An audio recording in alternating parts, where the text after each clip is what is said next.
मेरा नाम वंदिता है, मैं दिल्ली से हूँ एंड ये मेरा थर्ड अटेम्प्ट था और इस बार यूपीएससी सीएसई 2024 में मेरी 403 रैंक आई है। थोड़ा सा अनप्रेडिक्टेबल था, उम्मीद नहीं थी, बट अब जब सिंक इन हो रही है फीलिंग्स तो काफ़ी अच्छा लग रहा है। जब रिज़ल्ट आया मैं अपनी फ्रेंड के साथ थी एंड थोड़ा सा एंटिसिपेशन तो था कि आज रिज़ल्ट आने वाला है एंड वहीं पे हम लोगों ने रिज़ल्ट देखा।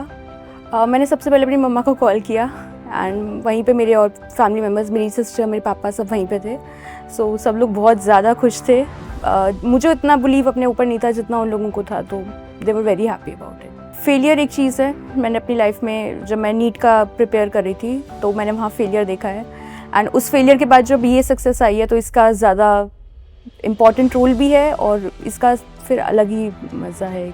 एक लाइफ में जब एक फेलियर आप फेस कर लेते हैं फिर ऐसा होता है कि हाँ अब कुछ सक्सेस करना है, पेरेंट्स के लिए कुछ करना है, कुछ करके दिखाना है, तो वो एक बहुत बड़ा मोटिवेटिंग फैक्टर था। बाकी मेरी फैमिली बहुत सपोर्टिव थी, उन्होंने बहुत मुझे इस चीज़ के लिए मोटिवेट किया कि मैं बीच में अपनी जर्नी ना छोड़ूं, कंटिन्यू करूं।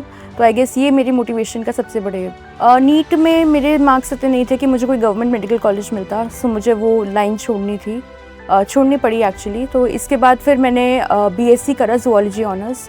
वहाँ पे मेरे कुछ लोग सीनियर्स थे जो प्रिपेयर कर रहे थे एंड उनको देखकर उनसे गाइडेंस लेके फिर मैंने इस फील्ड में आने का सोचा। सबसे पहले जो प्रीलिम्स फर्स्ट स्टेज है इस एग्ज़ाम का थोड़ा डाइसी है, वहाँ पे काफ़ी लोग फंसते हैं। मैं भी 2 बार उसमें दो अटैम्प्ट मैंने इससे पहले दिए थे, वहाँ प्री नहीं क्लियर हुआ था मेरा, तो मेरे लिए प्रीलिम्स एक बहुत बड़ा मेजर वो था, तो उसको क्रैक करना थोड़ा सा डिफ़िकल्ट था। सेकेंडली मेंस में क्योंकि आप काफ़ी सारी आंसर राइटिंग करनी होती है तो वो थोड़ा सा इनिशियली प्रॉब्लमेटिक लगता है, बट विद टाइम चीज़ें ठीक हो जाती हैं। मैंने दृष्टि आईएएस का मेंटरशिप प्रोग्राम पहले 2022 में ज्वाइन किया था। मेंस के लिए किया था, ऑल्दो मेरा मेंस क्वालिफाइड नहीं था, बट मैंने मेंस के लिए ज्वाइन किया था एंड वहाँ से मेरे आंसर राइटिंग की नींव रखी गई, वहाँ से मैंने आंसर राइटिंग करना सीखा। इसके बाद 2024 में मैंने फिर से दृष्टि का मेंटरशिप ज्वाइन किया बिकॉज मेरा प्री नहीं क्लियर हो रहा था, तो फिर मैंने उन्हीं के गाइडेंस में प्रीलिम्स भी क्लियर किया, मेंस भी और इंटरव्यू भी। देखिए सैक्रिफाइस तो ये जर्नी मांगती है एंड सबसे पहले सैक्रिफाइस तो था कि फैमिली के साथ आपका टाइम काफ़ी लिमिटेड हो जाता है। बहुत सारे ऐसे फैमिली फंक्शंस होते हैं जहाँ आप नहीं जा सकते बिकॉज आपको पढ़ाई करनी होती है, तो वो एक काफ़ी चीज़ सैक्रिफाइस था। सेकेंड, जब सब आपके फ्रेंड्स जो हैं वो जॉब में जा रहे होते हैं तो फिर लगता है कि हमें भी कुछ जाना चाहिए, तो वो थोड़ा सा टाइम था ऐसा था कि हाँ स्टिक करना है इस प्रिपरेशन में और आगे बढ़ना है।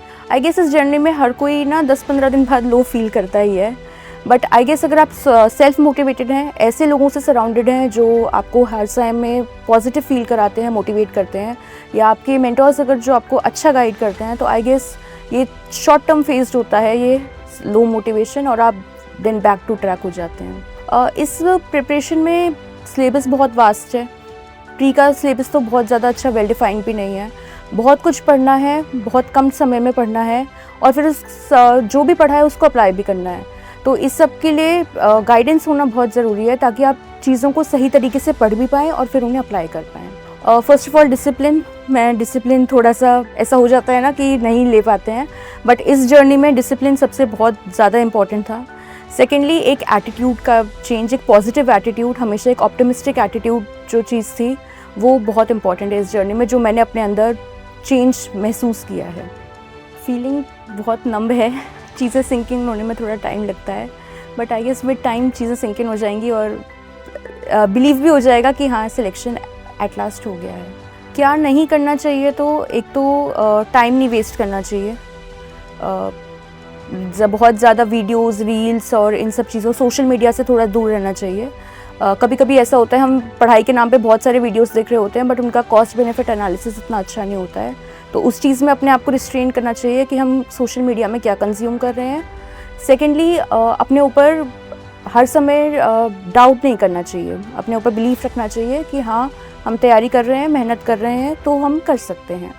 क्या करना चाहिए, तो सबसे पहले एक तो डिसिप्लिन लाइफ मेंटेन करनी चाहिए, क्योंकि विदाउट डिसिप्लिन ये एग्ज़ाम क्रैक करना बहुत मुश्किल है। एक ही चीज़ डेली रिपीट करनी है, और दूसरा कि प्रैक्टिस करनी है और रिवीजन करना है और अगले दिन यही चीज़ रिपीट करनी है।